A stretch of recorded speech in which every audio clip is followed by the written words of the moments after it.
سلام. تقریبا یک ماه بعد از اینکه پزشکیان از صندوق نمایش انتخابات بیرون اومد، وزرای کابینش رو رونمایی کرد و ضرب المثل کوه موش زائید رو عینیت بخشید، طوری که همه اونهایی رو که توی این چند وقت با شعار اصلاح طلبی و نمیدونم پاشید بیایید بریم همه چی رو تغییر بدیم، فیلترینگ رو برداریم، حجاب رو آزاد کنیم و این حرفا سوار قطارش کرده بود، توی همین ایستگاه اول یا سرخورده کرد یا پیاده کرد. در صدر همشون هم محمد جواد ظریف که حتما یادتون هست برای بیرون آوردن پزشکیان از صندوق رای ملق و پشتکی نبود که نزده باشه، داد زد، کتشو در آورد، ادا اطوار، خلاصه همه زورش رو زد.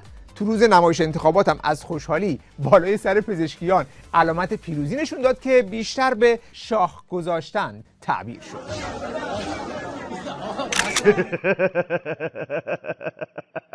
وقتی هم که پزشکیان در اومد دیگه ظریف در توهم پیروزی فکر میکرد بزرگترین موفقیت زندگیشو به دست آورده. خلاصه همه جا این مست پیروزی بودن از ریخت و قیافش میبارید که اصلا میم شد. بسم الله الرحمن الرحیم. بعد از همون ابتدا، یعنی از یک ماه پیش، تکون دستگاهی را انداخت به اسم شورای راهبری که پزشکیان هم خود اینو گذاشته بود رئیسش، که ظریف ادعا میکرد این مهمترین اتفاق سیاسی تو تاریخ خاورمیانه است. اینقدر از این شورای تعریف میکرد، این شفافه، این علمیه، این جدیده، این فلانه. خیلی خوشحالم که برای اولین بار بعد از انقلاب و شاید برای اولین بار در کشوری روند جدیدی شروع شده برای اینکه مردم مشارکت داشته باشن، جامعه مدنی مشارکت داشته باشه در شکل‌گیری هیئت دولت. حالا این شورای راهبری چی بود؟ مثلا یک شتر گاو پلنگی بود که میخواست با یه ذره از این یه ذره از اون باهاش دیکتاتوری ولایت فقیه رو رنگ کنه، قناری بهمون تحویل بده. کشورهای دیگه که یه سیستم دموکراتیک دارن، مردم سالاری دارن، عموما احزاب هستن که این کار رو انجام میدن، ولی خب ما در جمهوری اسلامی چنین شرایطی رو نداشتیم و لذا معمولا بعد از انتخاب رئیس جمهور یه روندی شروع میشد که خیلی روند شفافی هم نبود برای مشورت دادن به رئیس جمهور جهت انتخاب اعضای هیئت دولت. پس میبینید که تا اینجا خودش داره اعتراف میکنه که اینجا که دموکراتیک نیست، مردم سالاری هم که یه جوکه، در همه دوره‌های گذشته هم یه روند ناشفافی بود که معلوم نبود از کجا وزیرا انتخاب میشدن. ما اومدیم شورای راهبری زدیم که شفافیت اینه. ما یه بازوی مشورتی هستیم که در واقع داریم مشورت میدیم به رئیس جمهور و چند گزینه رو به ایشون پیشنهاد شد. اول 5 تا کارگروه ما درست کردیم. بعد دیگه کلی آب و تاب میده که بله توی هر کارگروه یا کمیته باید 2 تا دانشگاهی باشه، یه زن باشه، یکی از اقلیت‌ها باشه. بعد کلی در مورد قوانینش میگه که یک رنکینگ لیست درست میکنیم، به هر کسی هم یک امتیازی میدیم، اینا هم باید اولویت رو بدن به جوونا، به زنا، به بار اولیا، یعنی کسایی که قبلا توی حکومت نبودن. یعنی هر چی شما جوان‌تر باشی امتیاز بالاتر میگیری. اگه شما بالای 50 سال باشی هیچ امتیازی نمیگیری. از زیر 50 هر چی جوان‌تر باشی امتیازت بالاتر میره. اگر مرد باشی هیچ امتیازی نمیگیری، زن باشی 10 امتیاز میگیری. که اگر از مذهب رسمی یعنی مسلمان شیعه باشین اینجا امتیازی نمیگیرین. برای اینکه ما میخوایم یک امتیازی بدیم که بتوانیم از سایر اقوام و گروه‌هایی که تا حالا حضور کمتری داشتن و زنان و جوانان استفاده بکنیم. لذا گفتیم 60% باید سعی کنیم که زیر 50 سال باشن، 60% قبلا سابقه وزارت نداشته باشن. من امیدوارم که با معرفی نامزدهایی که به ما میشه، ما از این دایره بسته‌ای که همواره در سیکل مدیریتی کشور گشتن، از این دایره خارج بشیم. همونجوری که مقام معظم رهبری فرمودن بتونیم از جوانان استفاده کنیم. آخرش هم یه سوس مقام معظم میزنه که حریف رو مثلا خر کنه که همه اینایی که تا الان گفتم منویات مقام عظما بوده. اون یکی باندیا هم گفتن برو محمد جواد خودتی، یعنی نه گذاشتن نه برداشتن. و از همون یک ماه پیش با حمله به ظریف برای پزشکیان خط و نشون کشیدن که از این قیروفرای شورای راهبری و اینا سرمون نمیشه. آقای رئیس جمهور منتخب، شما دعوت به وحدت میکنید و اون رو لازمه تحقق همه پیشرفت‌ها و خوشبختی‌ها برای ملت ایران میدانید.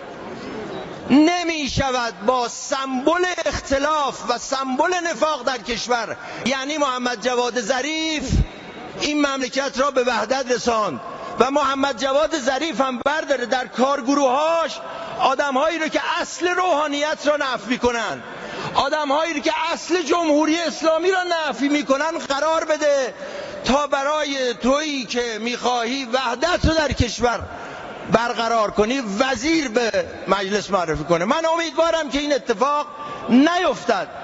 خود پزشکیان هم که دید هواپسه، همون موقع یک مصاحبه کرد با سایت خامنه‌ای و همونجا تاکید کرد که ما آخرش همه وزرا و کاندیداها رو با خود خامنه‌ای چک می‌کنیم و با نظر ایشون نهایی می‌کنیم. اینها دارد پالایش می شود تا به یک جمع‌بندی 4-5 نفره برای هر جایگاه برسد.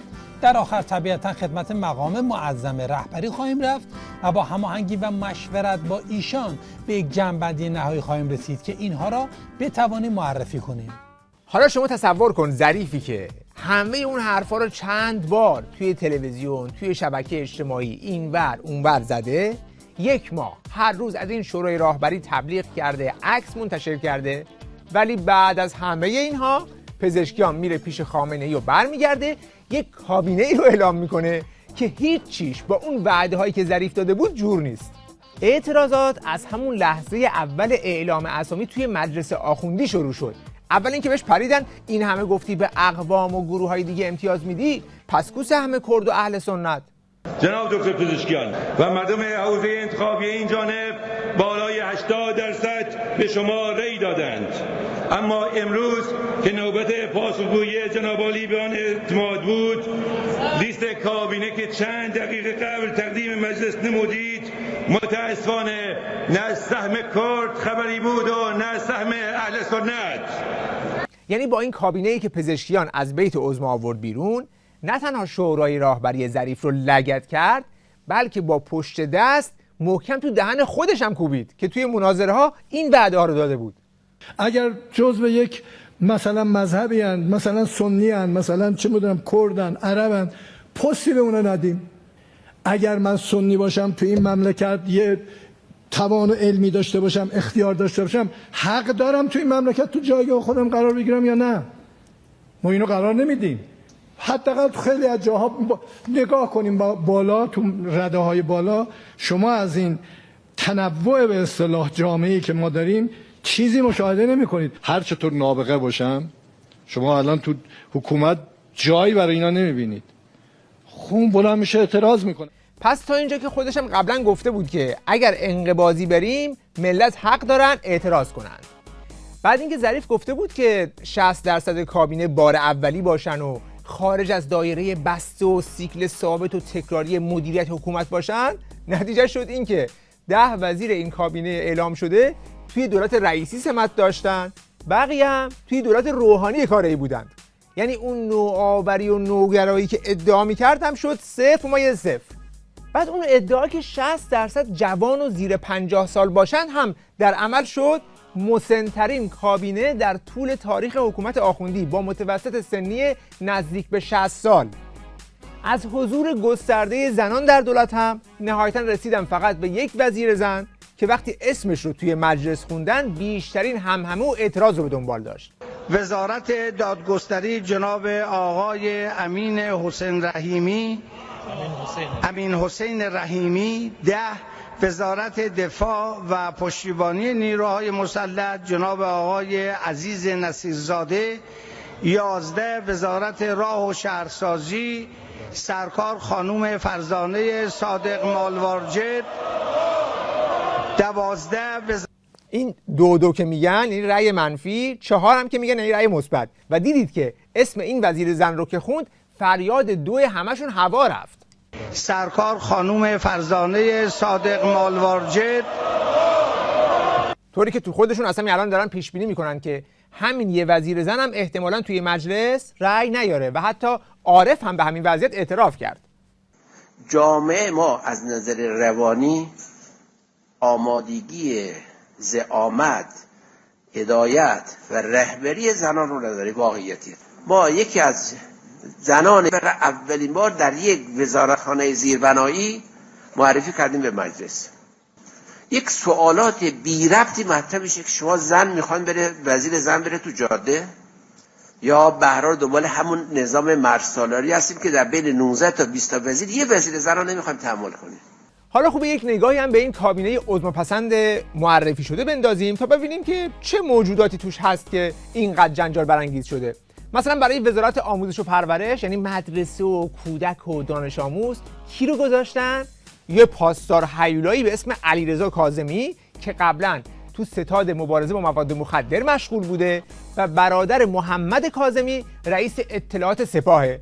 یعنی تو خانوادهشون کلی تجربه گروگانگیری، ترور و این حرفا دارن که این تجارب رو میخواد با خودش ببره برای بچهای ملت تو مدارس.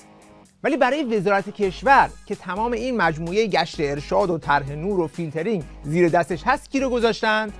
یه سرتشتک سرکوبگر انتظامی به اسم مومنی که هم سرکوب اعتراضات 96 رو توی رزومش داره، هم گسترش گشت ارشاد به راهنمای رانندگی و هم اسپانسر اصلی فیلترینگ تلگرام بعد از قیام 96 بوده. متاسفانه این خبر رو باید بدیم بیش از 40% جرائم در فضای مجازی افزایش پیدا کرده. در کل شبکه‌ها و پیام رسان‌ها صرفاً 48% صرفاً مربوط به تلگرام هست. یعنی از همه جرائمی که اتفاق میفته 48% نزدیک به 50% فقط مربوط به یک پیام رسان تلگرام هست که متاسفانه سرورهاش داخل کشور نیست. و درست 10 روز بعد از این خط نشون کشیدنها شاهد بودیم که تلگرام برای همیشه فیلتر شد و درش رو سه قفل کردند. فیلتر تلگرام پاسخی به قانونگریزی پیامرسان خارجی. با دستور قضایی بازپرس شعبه دوم دادسرای فرهنگ و رسانه تهران، وبسایت و اپلیکیشن تلگرام از امروز فیلتر میشه و همه ارائه دهندگان خدمات دسترسی به اینترنت مکلفند مسدودسازی رو اعمال کنند. خلاصه اینکه آش این لیستی که خامنه‌ای داد دست پزشکیان که به عنوان کابینه معرفی کنه اینقدر شور بود که ظریف و همه وعده‌های یک ماهش رو یک شبه منهدم کرد و ظریف فهمید که دیگه اون سهمی از قدرت که براش یک ماه پشتک و وارو زده بود نصیبش نمیشه. بنابراین حداقل کاری که میتونست بکنه این بود که همون شب با چتر بدون چتر اژکت رو بکشه بپره بیرون از این قطار. یعنی از اون شکلک پیروز به یه همچین وضعیتی دچار شد. بسم الله الرحمن الرحیم.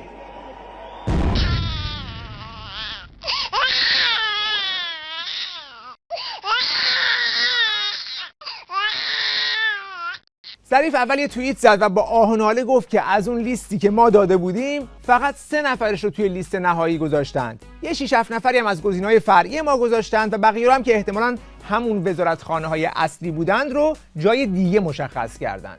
بعد هم به شکل غیر مستقیم استعفای خودش رو از دولت اعلام کرد و گفت ما رفتیم دانشگاه. پزشکیان خودش تا 2-3 روز چیزی نگفت ولی پسرش رو فرستاد تا یه تیکه‌ای به ظریف بندازه. پسر پزشکیان هم توی اینستاگرامش نوشت آنچه امروز مهمتر از منتقد صریح دلسوز و متملق تأییدگر چابلوس است وجود افرادی است که اولا واقع بین باشند، ثانیاً جامعه نگر باشند و ثالثاً به اجماع سازی معتقد باشند.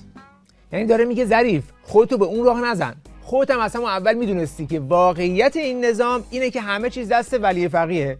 بابای منم بعد آخرش میرفت پیش عظما تا اون بهش بگه که لیست رو بده ببینم عمو چی آوردی؟ این که خوب نیست، اینم خوب نیست.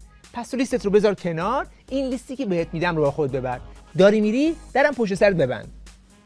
نه تنها پسر پزشکیان بلکه یار غار ظریف یعنی عراقچی که اون رو هم به عنوان وزیر خارجه پیشنهاد کردند، این هفته که به مجلس رفته بود و میخواست کرسی وزارت خارجه رو برای خودش محکم کاری کنه، یه لگد چرخشی زد به ظریف و روحانی با هم و اونجا اعلام کرد که من جزو باند نیویورکی ها نیستم و قانون اقدام راهبردی مجلس رو لازم الاجرا میدونم. این کدوم قانونه؟ همون قانونیه که ظریف و روحانی اون رو عامل شکست خودشون و برجام میدونستن. یکی هم متاسفانه قانون راهبردی مجلس مانع بازگشت به برجام شد. نگذارید که ما بگوییم در اون 6 ماه تلخ چه گذشت. تحریم چرا حل نشد؟ چرا مسئله برجام تمام نشد؟ قانون راهبردی مجلس بدترین قانون در تاریخ جمهوری اسلامی ایران. از این قانون بدتر ما نداشتیم. قانونی که فقط توطئه بود برای اینکه دولت 12 ناموفق باشه. من طراحیش میدونم کی طراحی کرده، کی نوشته، کجا نشستن، آدماشو میدونم کیا هستن، در چه اتاقی نشستن، همه رو من میدونم. این قانون رو کی نوشته؟ تو کدوم اتاق؟ مثل اینکه سیدعلی دستشو بلند کرده میخواد یک زری بزنه. یه نمونه از کارهای خوب همین قانون اقدام راهبردی، یکی از کارهای بسیار خوب. البته بعضی‌ها اعتراض کردن و عیب‌جویی کردن، مطلقاً این عیب‌جویی وارد نیست، کار بسیار درستی بود. خب پس معلوم میشه که عراقچی هم برای رسیدن به کرسی وزارت خارجه حاضره که روحانی و ظریف رو پله کنه و دست ولی فقیه رو ببوسه. سند راهبردی هم که هیچ، حاضر برای وزیر شدن بره سر چهارراه حجابانی هم بکنه. اینطور بود که بعد از اعلام کابینه بیرون اومده از اتاق خامنه‌ای، همه اصلاحاتچیایی که از چند هفته پیش بلال پزشکیان رو باد می‌زدند ترش کردن و به پشیمونی افتادند. به پزشکیان رأی دادیم، ابو موسی اشعری تحویلمون دادن.